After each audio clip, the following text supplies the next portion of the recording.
melihat turbin berputar di atas gedung atau atap rumah? Itulah Whirlybird, ventilator yang bekerja tanpa listrik.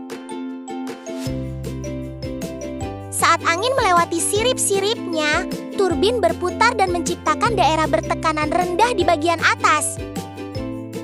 Akibatnya, udara panas yang terjebak di bawah atap terhisap keluar. Bahkan saat angin lemah, Whirlybird tetap bekerja berkat efek konveksi atau stok effect, yaitu udara panas yang lebih ringan akan naik ke atas secara alami. Proses ini menciptakan sirkulasi udara yang terus-menerus, sehingga suhu dan kelembapan di dalam bangunan dapat berkurang.